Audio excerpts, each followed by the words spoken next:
Welcome back to the Truth Factory. In my last video, I made a case for why I believe the Syrian gas attack was fake to frame Assad. We've known the deep state's war plan since 2007, when General Wesley Clark admitted that there was a secret plot to take out 7 countries in the Middle East, including Syria. And he said, this is a memo that describes how we're going to take out 7 countries in 5 years, starting with Iraq and then Syria, Lebanon, Libya, Somalia, Sudan, and finishing off Iran. But if you're still convinced that Assad gassed his own people, let me lay down 10 major plot holes I found in this steaming pile of deep state garbage that just don't add up. Plot hole number 1. Assad had basically won the war and the Western-funded rebels were leaving. Why would he then, at the cusp of victory, gas his own citizens knowing it would lead to immediate foreign intervention? Who benefits from this chemical attack? Certainly isn't Assad. In fact, it's conveniently everyone who is against Assad. This is a U.S. mistake that started 7 years ago. Right. And we know they sent in the CIA to overthrow Assad.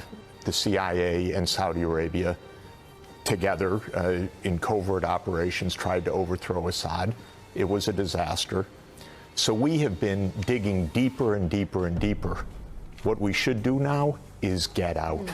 Politicians and the media are trying to gaslight us here, pushing the narrative that Assad purposely sabotaged himself just because he's some sort of insane megalomaniac villain. I don't buy it. What do you think is the biggest misconception that my country has of what's happening here, if indeed there is a misconception? We don't kill our people. Nobody kill, no government in the world kill its people unless it's led by a crazy person. For me as president, I became president because of the public support. Do you feel guilty? I did my best to protect the people, so you cannot feel guilty when you do your best. You feel sorry for the life that has been lost, but you don't feel guilty when you don't kill people. But despite this, last week in retaliation for the alleged chemical attack, the United States, France, and the UK bombed 2 supposed chemical weapons facilities in Syria and a scientific research facility.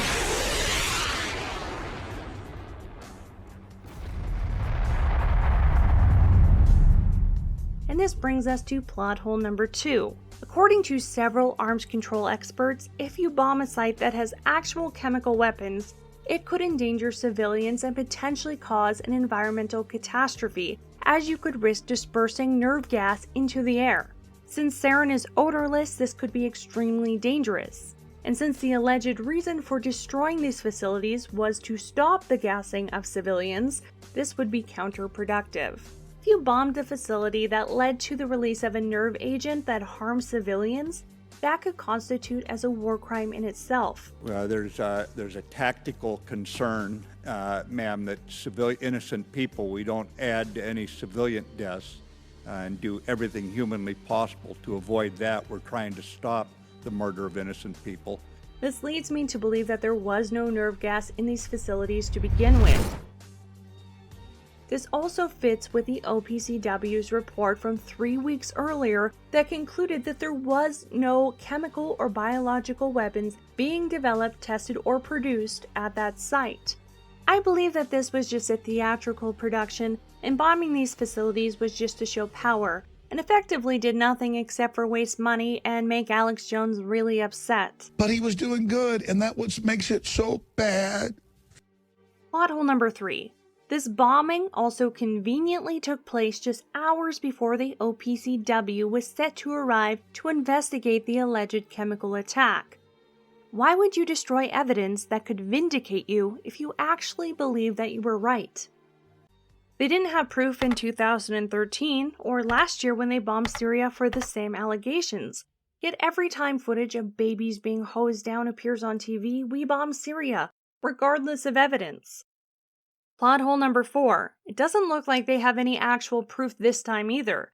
Just hours before the bombing, Secretary of Defense James Mattis admitted that he wasn't sure whether or not a chemical attack even happened, and was just going off of social media posts. I believe there was a chemical attack, and we're looking for the actual evidence. You know, we don't have troops. We're not engaged on the ground there.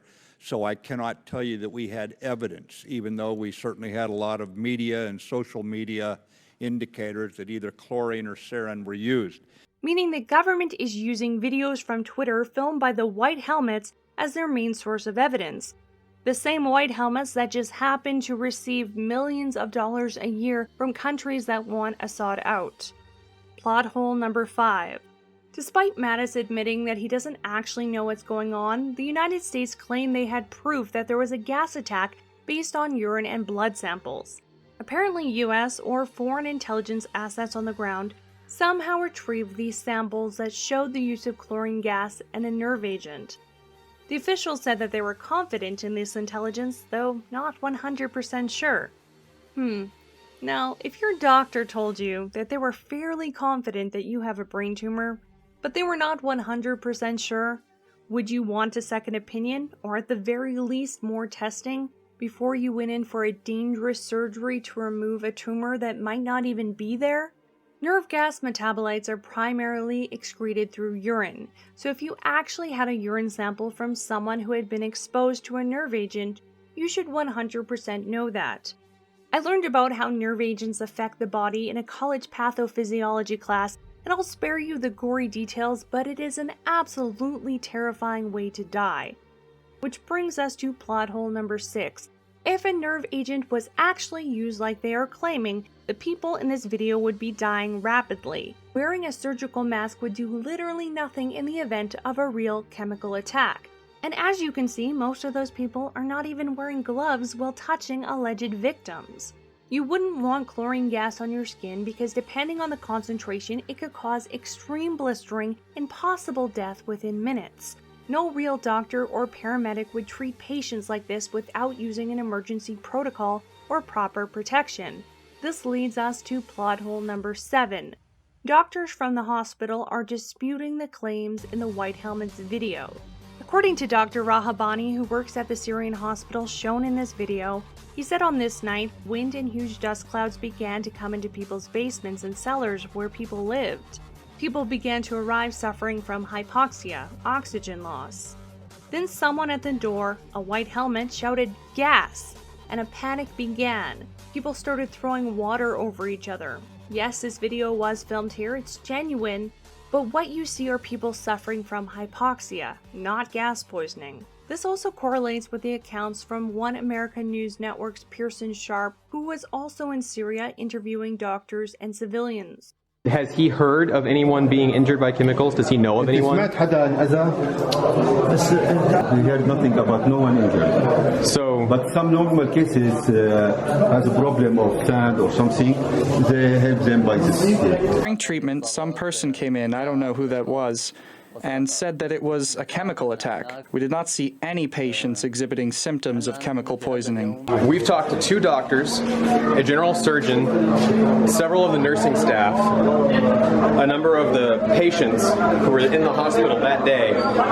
Not one person saw any sign of a chemical attack. Basically, it seems like the White Helmets were just spraying smoke and dust inhalation victims with hoses in order to make this so-called video evidence. Plot hole number 8. A CNN reporter visited alleged victims of this chemical weapons attack and proceeded to smell their supposed contaminated clothes. There's definitely something.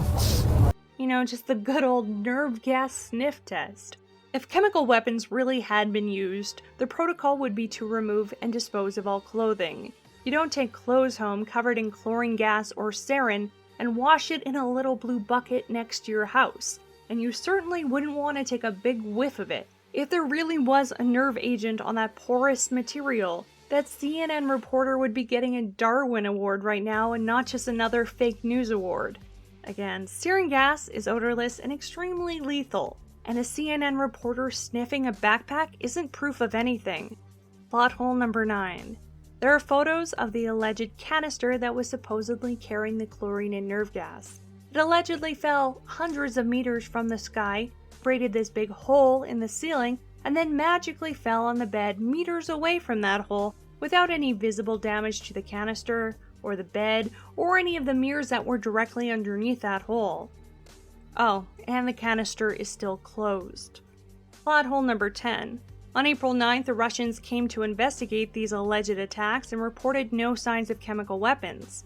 On April 10th, the day after the Russians visited, a second canister was magically found by the White Helmets and was posted to their Twitter. This is just coincidentally the same group that filmed the video from the hospital, and again receives millions of dollars a year in funding from this war continuing. This is the very definition of a false flag. A political or military act orchestrated in such a way that it appears to have been carried out by a party that is not in fact responsible. And I've only seen one person in the mainstream media pushing against this narrative, and that's Tucker Carlson. What is the American national security interest that would be served by regime change in Syria?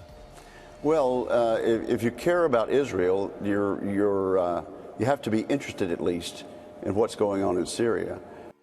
This is more than just a conspiracy theory at this point, and I'll continue to cover this story if things change or escalate. I hope Trump sticks to his initial instincts and gets out of Syria, because a war in the Middle East benefits the deep state, Israel, and Saudi Arabia, not America. Thank you so much for watching, thank you for supporting me, and have a great night. Meow.